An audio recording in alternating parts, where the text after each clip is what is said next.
Hello, everybody. Good morning. Welcome to Module 4. Let's get started.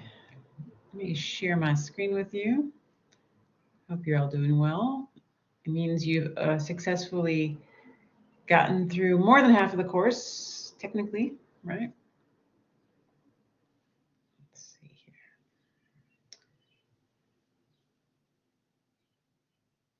Give it a second to work. Okay. Hey, we're working. Okay, let's start with the overview.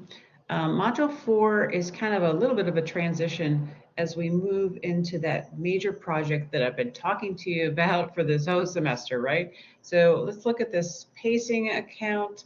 And again, I'll change the pacing thoughts a little bit more, but at least it'll tell you what we're doing. This week, there's a little bit less as far as steps or things to do, but that's because you're preparing for an interview.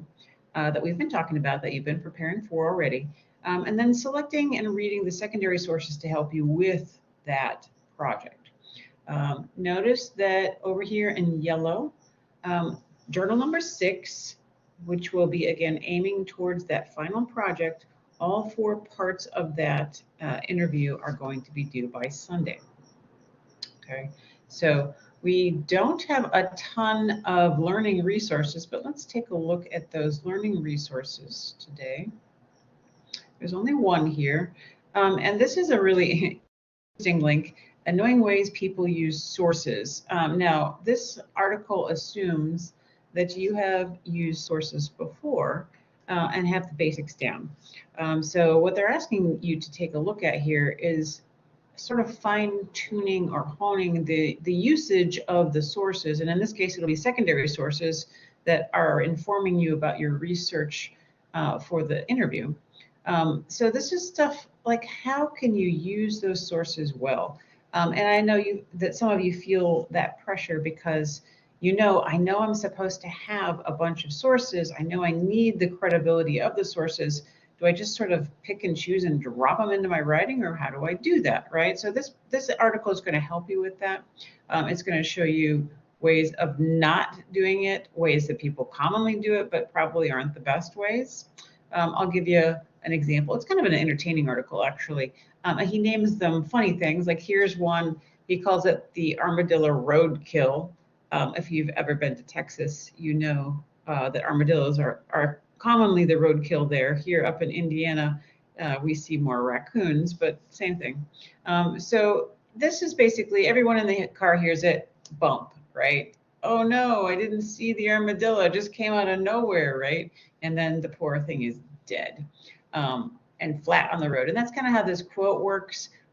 We just sort of grab one and throw it in the essay, and we didn't expect it. There was no warning. We have no idea why it's there. We didn't see it coming. Here's an example of a poorly used quote in this particular fashion. We should all be prepared for a backup plan if a zombie invasion occurs.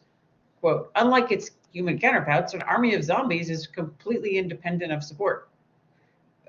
Like what? Where did that come from? How did it get there, right? There's a much better way of doing that. And here is a potential opportunity for fixing it. It could be much better by saying, we should all be prepared with a backup plan if a zombie invasion occurs. Max Brooks suggests a number of ways to prepare for zombies' particular traits, though he underestimates the ability of humans to survive in harsh environments. For example, he writes, quote, unlike it. So in this case, we give a lot of context, right? We tell why, Max Brooks is doing this. Now, this assumes that the reader is already familiar with who Max Brooks is. If we were throwing in Max Brooks for the first time here, we might even include a little bit of information about Max Brooks's expertise for those people in the audience who don't know who that is. Okay, so that's an example of roadkill.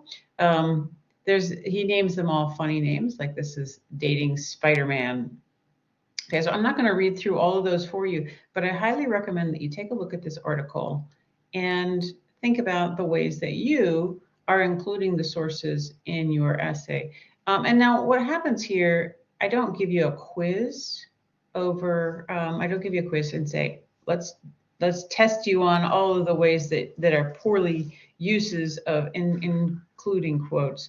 But I do look in the writing that you use and see if you're incorporating the information that you're using, and that does, of course, impact your grade. So make sure that you read those articles. All right, so under activities and assessments, you'll be pleased to note up here that there is not a discussion board for this module. I know you like interacting with one another, but this particular one means that there's a little bit less work in that regard. So yay for you guys. All right, so journal number 6. Let's open journal number 6. What does that look like? You'll be familiar with this one. When you open it up, you'll see that you're completing a synthesis matrix. You've already done that. To find that synthesis matrix again, you'll need to go back into module 3, which is where it's located. Okay, so you'll be completing another one of those. You'll be completing it to make sure that it's ready to go. Okay. Now, the topic of the journal is changing, of course, but we're still asking for your thought processes to eventually end in the final project, right? It's supposed to all help you get there. These are all tools. We're not trying to give you busy work. We're trying to help you think through the idea from different angles, and so that you get to that final project with a lot of material, a lot of understanding, a lot of context. Okay. Now, for this project number 3, which you are doing, there's 3 different files there. One is the consent form that we talked about. Make sure that you have the consent form from your interviewee. There's also, let's look at the project 3 stuff here. So let's take a look at that. Okay. And we've looked at this before, but I want to look at it a little bit more closely since it's now here. The purpose of this assignment is to give you the opportunity to apply what you've learned about primary and secondary research, but to take it a step further. You're exploring that discourse community with which you are unfamiliar, so not one you're part of. Learn as much as you can through secondary research, so other sources that you're finding about it. What do they say about it? What does somebody write about Facebook? What does somebody write about LinkedIn? Whatever source that you're using. And then you're conducting an oral history interview to fill the gaps in your knowledge. So somebody that's part of that community, you're asking them some questions. So again, you'll choose a discourse community. Again, make sure that it's something you're unfamiliar with. Sometimes, by the way, in the past, people have decided, well, I am part of Instagram, but I'm going to post something about not interacting with Instagram for this week or whatever period of time. I'm just going to be observing, and this is why. And that's potentially possible. I'll let you decide if you want to do that or not. I'm not going to be checking up on you. Next, you'll be developing a research question. So, what questions do you have about this community? Why are they there? What do they do? What do they get out of it? Is there FOMO, right? The fear of missing out that's making them unhappy. Sometimes social media can make us more depressed, right? Narrow your focus by synthesizing your research. Let's take a look at that. That's, of course, the synthesis matrix. That is using the scholarly, non-scholarly sources. On the left-hand side, you list the source. On the top, you list all the questions, and then you're filling it in, right? So that synthesis matrix is the same one you've been working on. You're continuing to work on it to fill it out. It's important to be really cognizant of which sources are helpful to you, and that will help you sort of figure out, why. Now, on the one that's provided to you, not every source fills every category, right? What we're looking for is all the questions that you have. Do you have sources that answer those questions, right? Conducting a 30-minute interview. Now that's a loose time, you can go over a little bit under, whatever. You don't have to say, oh no, we were only at 28 minutes. We have to keep going, right? So it's about a 30-minute interview. If you're doing it via questionnaire, that might, you'll have to figure out whether that's approximately the time or not. You do need to have an audio recording, so you're going to have to figure that out if you're doing it via email. There's got to be some audio component according to this particular class. So maybe the audio component could be via phone to ask follow-up questions, perhaps, up to you. So you're developing the interview questions. those are different from your research questions, right? Or sometimes they overlap, but the interview questions, again, are those questions that we talked about last week, making sure that you don't ask any yes or no questions. Make sure that you ask how, why, those kinds of questions, so you can find out more. The audio recording equipment for most people is just their smartphone. There's a lot of different free apps, very easy to do. Make sure that you take a look at these WAV files. For the most part, these are the ones Blackboard will accept. That's a lot of them, right? Most of yours are going to be in that range without any problem. But if you decide to go into some different source than the ones that are provided for you or suggested, make sure that it gives you one of these audio files. That should be easy to find. Okay, again, the signed consent form. And then you're writing a 5 to 6 page essay that sort of profiles this discourse community using the secondary sources that you found, using the interview that's found. You may even use a transcript or a partial transcript of the interview to answer questions or to refer to in the essay itself. Now, the purpose of this is very multifaceted, right? You're developing your sense of the discourse community by analyzing explicit, what you see, implicit, what you think based on what you see, manifestations of the culture within this particular discourse community. Number two, building upon prior knowledge of what is primary source, what is research source, what is conducting an interview. Number three, reflecting, and there's a reflection I'll go over, on how this inquiry contributes to your life of significance and worth. And then, of course, reinforcing prior knowledge of locating and synthesizing those sources. Okay, so locating the sources and then trying to go, what am I doing with these? So again, here's the rubric. We provide that rubric mostly for you. Take a look at it before you write stuff. Make sure that you're thinking through, okay, I know what I'm doing. Then when you write the essay, come back and take a look at this and go through it and say, did I do this? Did I do this? Did I do this? Did I meet the length requirement? Yes or no? We're asking you to score this basically for yourself so that you can get a feel for what the grade's going to be. Okay. All right, so that's how this works. So these are the three things that are here. Let's take a look at the final reflection real quickly. That one's pretty simple. So you do this after you've done the interview. Okay, so make sure that you do the interview first before you go and do this one. Okay, so again, this reflection's about a page long. Basically, I would copy and paste all these questions into a document, a Microsoft Word document, and then answer them. What was it like asking the questions? How did you feel? Describe your experience. What was the most exciting thing? What was the biggest challenge you faced? Doing interviews isn't easy, of course.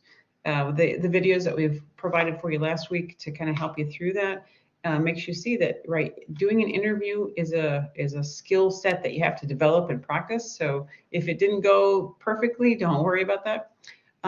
Reflect on the skills you did have to develop. Be specific. Did you have to active listen? Did you have to contact a person you didn't know? Was that hard? Did you have to develop good interview questions? Did you have to facilitate the interview? Some interview people are really easy, right? They answer questions and then they ask their own questions. Some interview people are really difficult and you have to sort of like keep prodding them to get them to say something, right? What's something you learned about your interviewee that you think is absolute must to include in the essay?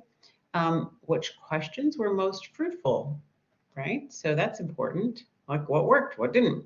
And is there anything you wished you would have asked, but you forgot? There's still a chance for that. Remember, there's follow-up questions.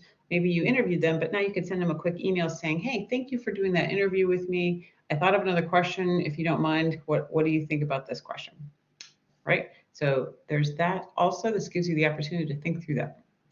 Okay, so of course there's the live tech reflection. You'll be doing that shortly today or tomorrow to get that off of your plate. So this is how you're all working through this. Let's take a look at module 5 real quick so you can see how this is going to fit.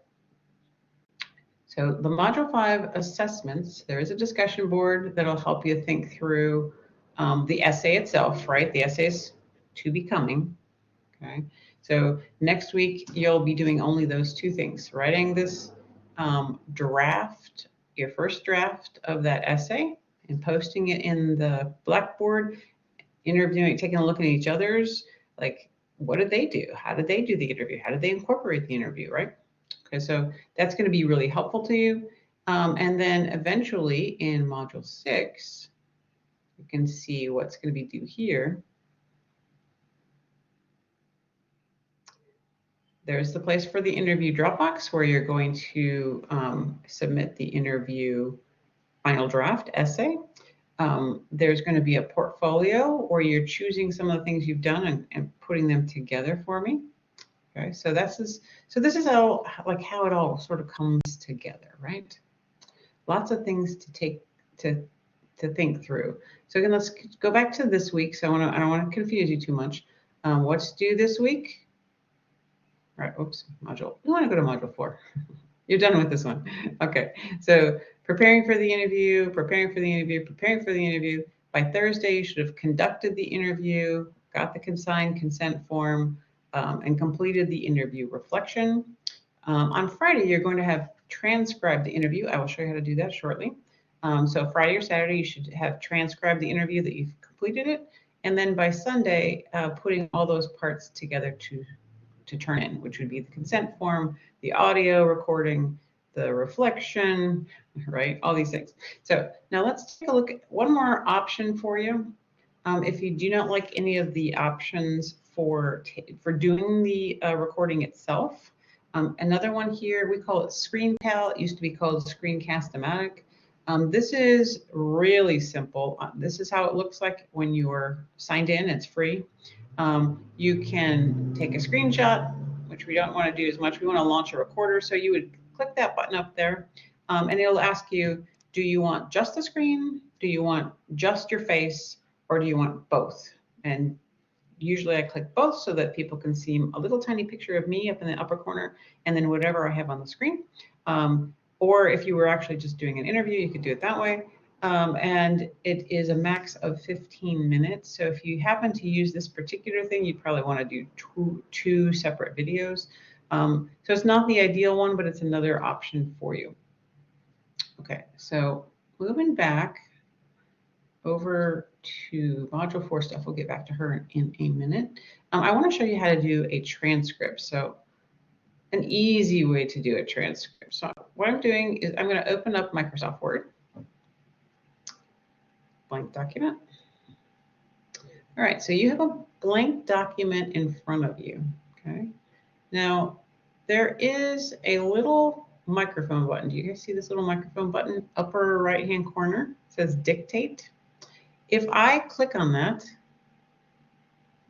now, instead of me typing using my keyboard, comma, I'm now just using my voice and talking as if it's a text messenger on my phone, period.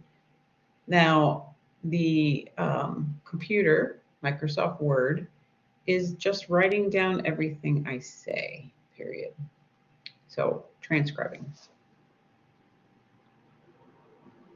Okay, so you can see that once you do it, it's kind of like text messaging. You can talk it, so you could actually have this open during an interview, or you could do the interview like most of you are going to do using your phone and the recording device and recording it. So you'll have a recording. Then you can bring back your recording and play it.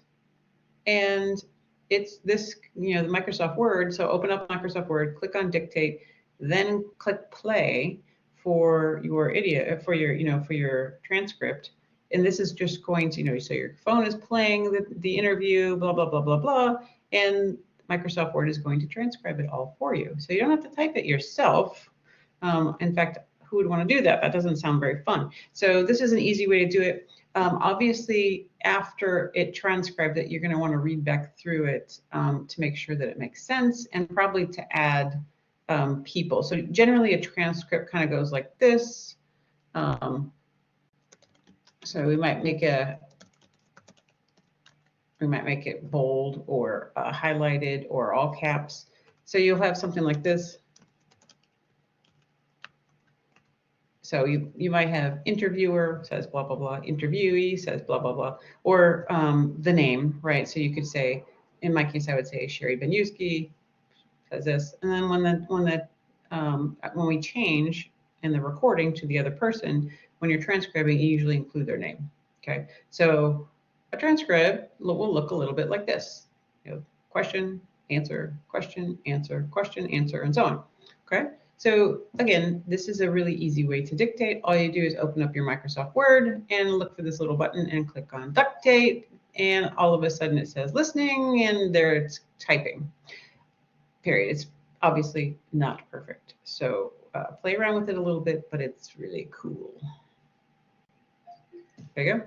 I learned about this when I had some wrist surgery and couldn't type. So don't forget that that is a really cool option for you and will save you a lot of time when it comes to transcribing. Okay. Do I have anybody that is here right now that wants to ask any questions? Let's go back over to our live people here. No? Any questions from anybody here?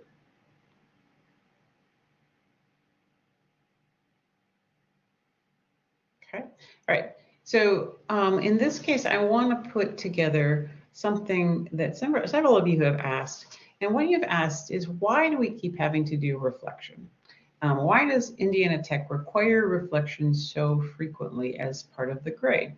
I found a quick video for you to kind of help with thinking that through. And again, remember that Indiana Tech has as one of its missions to help you have a life of significance and worth, right? So we feel that self-reflection is one of the ways that you can do this best. So let's listen to Emma.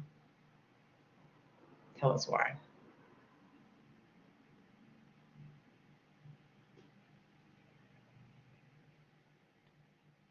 At what point do you consider yourself a bad person? That was the question I was considering on the plane ride over to Nepal a little less than 2 years ago. Events in my life had forcibly brought me face to face with some of my least favorite, less talked about qualities. Second semester, second year, I was working on a group project. And I'm sure you've all worked with someone similar, the girl who wants to control everything and boss everyone around and shows up late to the group meeting without their part done. That was me. Apparently, I got so bad, a classmate from a different group felt the need to reach out to me privately to inform me that my behavior was that of a bully's. It was a word that reappeared on the peer reviews I received at the end of the project. This was horrible news, especially considering it piggybacked off the recent discovery that my super cute crush had called me super gross. Apparently, telling everyone you know you like a guy and interacting with them only when your alcohol intake is at a level where anything said is regrettable. It's not the best way to succeed at wooing the guy you like.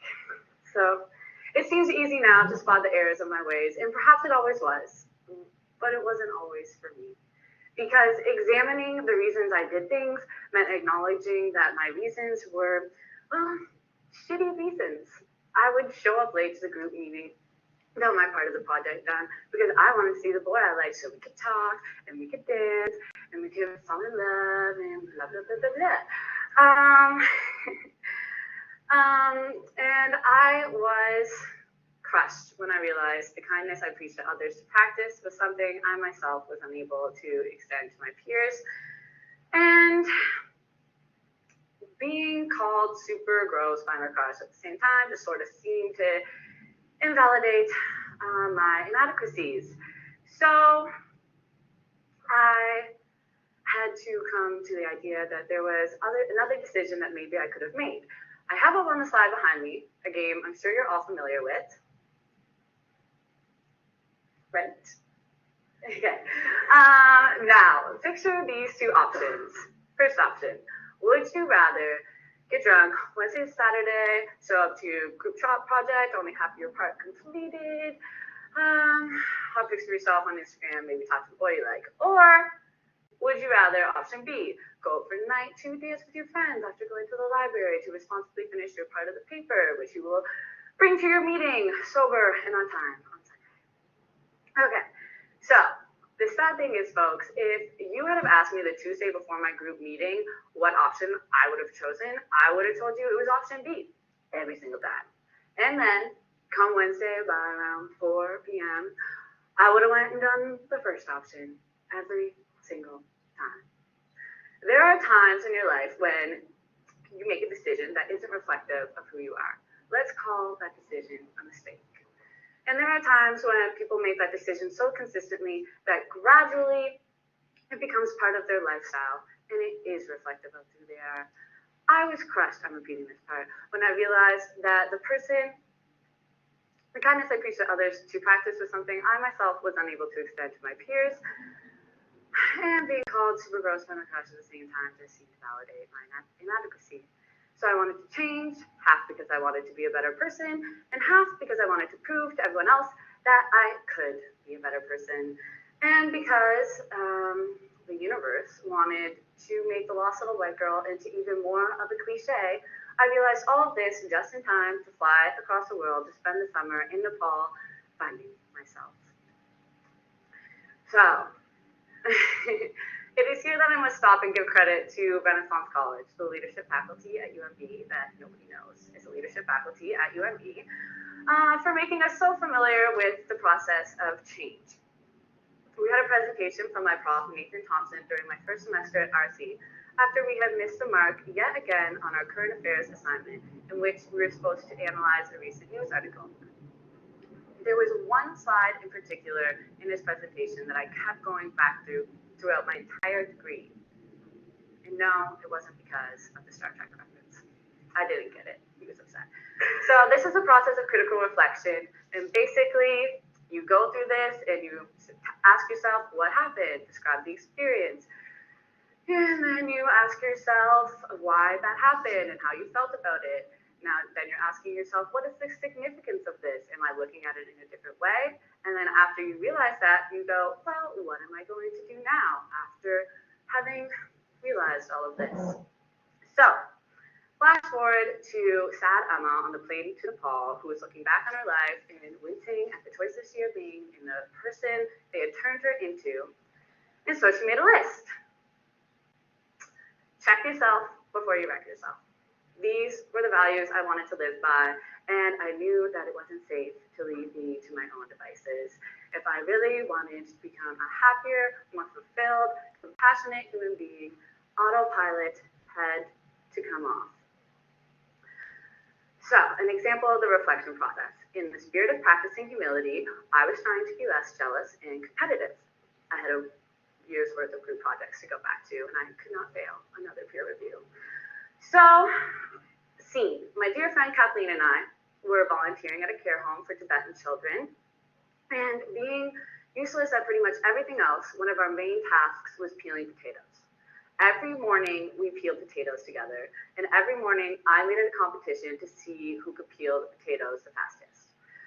I didn't announce it verbally or anything. I would just kind of run into the kitchen in the morning to seize a better peeler so I could viciously attack at her shell, throwing the perfectly peeled potato in a bowl of soap before grabbing another one from the sink and starting the process over again, and again, and again, for 2 hours straight, for almost 2 weeks straight.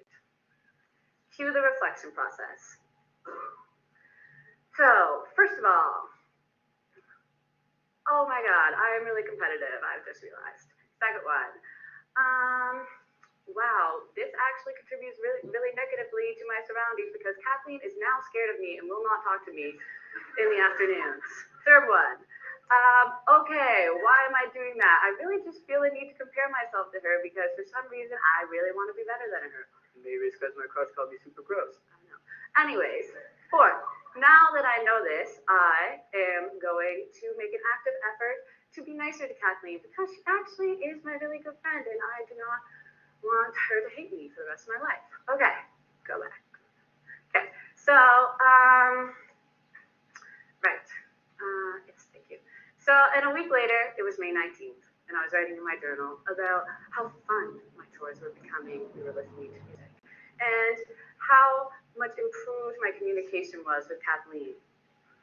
And by going through that reflection process after every conversation, every outing with the kids, I was able to pick up on ways that my own behavior contributed negatively to the situation or identified me with qualities that I did not want to be identified with.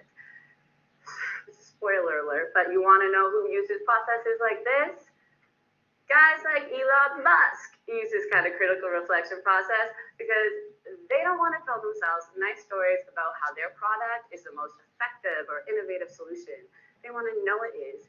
And the way they do that is by reassessing constantly what is being done, why it is being done, if it could be done differently, and if doing it differently could make it better. I want to take a second to highlight Elon Musk's use of feedback loop, which is a phrase that came up recently during a philosophy class that I take on evil. My professor, Dr. Jennifer Weed, used the phrase feedback loop to describe German philosopher Fackenheim's argument against the defense used by many Nazi war criminals who stood on trial after the war. Excuses range from, we didn't have a choice, to we weren't involved, we were conditioned under the totalitarian system we lived under, and thus we should not be held responsible. Fackenheim did not buy this argument. He said that in choosing to be blind, in yielding to the way things were, the Germans were contributing to the totalitarian system they lived under, keeping it operating through their actions or inactions. Yes, so Fackenheim described this feedback loop as a circular thought movement, and he used it to prove that Adolf Eichmann was more than a cog in the wheel, that he was responsible for his deeds, however banal some might believe Eichmann to be. For those of you unfamiliar, Adolf Eichmann is the Nazi member who is said, near the end of the war, to have expressed how he would leap laughing into the grave because the feeling that he had 5 million people on his conscience would be, for him, one of extraordinary satisfaction. Head of the Office of Jewish Affairs during his prime time in the SS, Adolf Eichmann was the subject of Hannah Arendt's The Banality of Evil. She's a German journalist, and she wrote this book after covering his 1962 trial in Jerusalem for the New Yorker. According to Arendt, in her book, Arendt diagnoses Eichmann as a cog in the wheel due to his lack of remorse and seeming inability to reflect. According to Arendt, Eichmann's case wasn't one of moral insanity. He wasn't a fanatical anti-Semite, and in fact, one of the hardest truths for the judges of his trial to grasp, if they ever did, was that a normal, average person, neither feeble-minded, nor indoctrinated, nor cynical, could be utterly incapable of telling right from wrong. Eichmann wasn't clever or calculating. He was genuinely incapable of speaking in anything but cliches, Arendt said. Some of the comedy could not be translated into English because it lied in Eichmann's struggle against the German language, which invariably defeated him. All this to say, Eichmann wasn't a mastermind of the final solution. He was lobbying to solve the Jewish problem by sending them overseas to start a new colony in Madagascar, for heaven's sake. Okay. So, the concern expressed by Arendt and others at the trial was that once the final solution was implemented, there was little resistance by those ordered to carry it out, including Eichmann. Arendt said that this was because Eichmann was banal. He couldn't speak because he couldn't think. And as a result, he was surrounded by the most reliable of all safeguards, namely from the words and presence of others, and thus from reality as such. But surely, if Eichmann had taken a minute to reflect, he would have come to the conclusion that killing is wrong, an evil act. But he didn't do this, Arendt argued, because of his inability to reflect. Eichmann went along with the crowd, just as I went along with the crowd of partygoers. Every weekend, I chose to go out instead of doing my little project. Eichmann followed the will of the Third Reich, just as I allowed my friends to convince me to go to ladies' night for the 4th week in a row. So, can we agree that taking the time to reflect on the situation could provide some important insights? Elon Musk looked at traffic in LA and he called it soul-sucking. Now, as a side project, he's building a 3D network of tunnels underneath LA to alleviate congestion. Expensive to build tunnels? Cut the diameter in half and cut the price. But what about flying cars? Well, I must point out that a bunch of flying machines zooming above your head will produce a lot of wind and do little to create an anxiety-reducing situation. Elon Musk put transportation in his feedback loop and saw how it could be better. I put my interpersonal interactions into a feedback loop and saw how I could be better. And this is where the story of Eichmann loops background. Because you could look at yourself and not see anything wrong with your actions, or you could look at a situation and find no conceivable way of making it better. My advice to you when that occurs is to look harder, more honestly.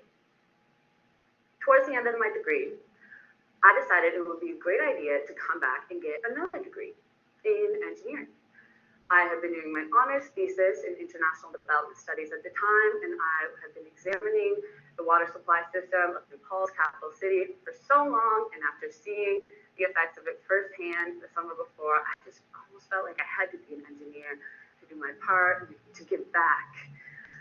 So I went back, and then I hated it. I forgot that I had forgotten everything I ever learned about math, and that I couldn't take the time to relearn it all when I worked 2 jobs, run a club, volunteer, and had 3 labs.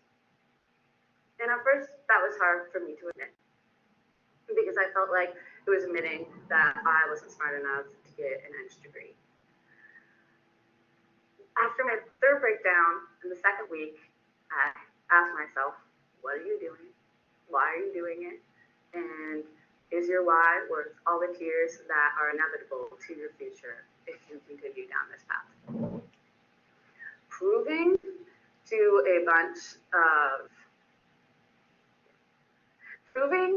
a unknown mass of they that I was smart enough to get an Eng degree wasn't a good enough reason for me. So I switched out.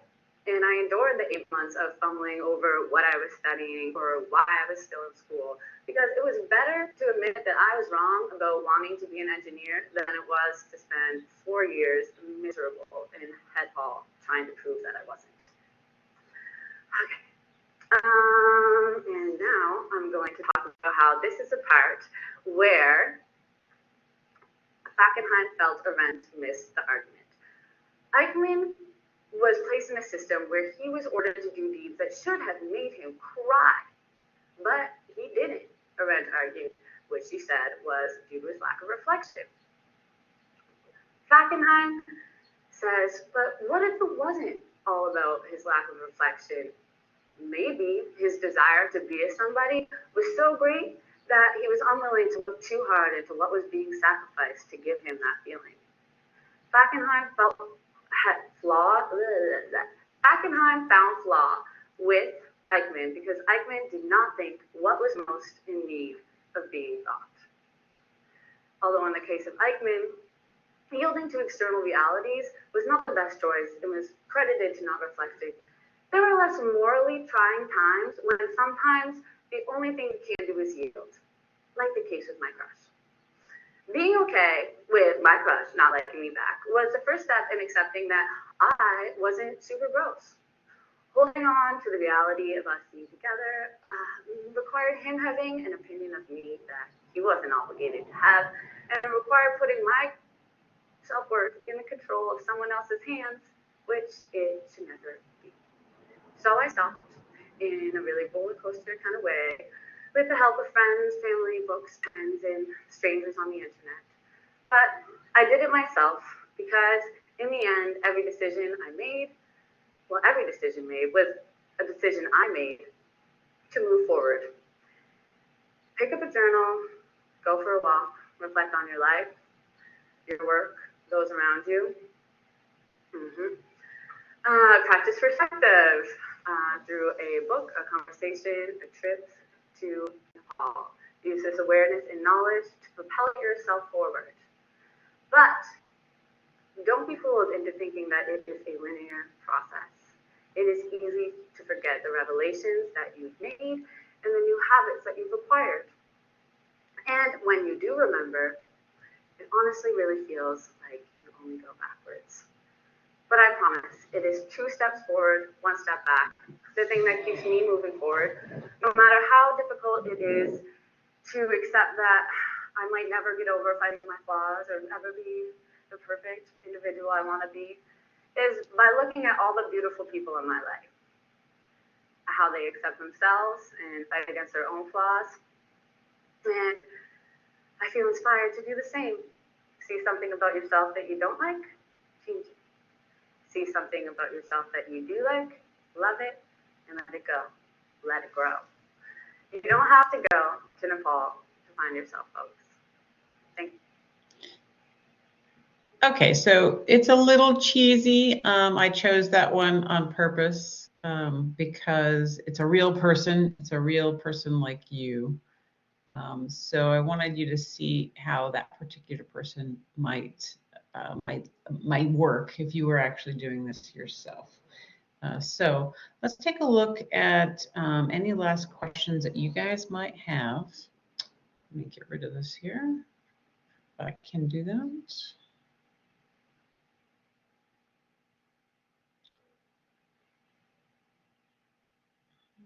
Maybe.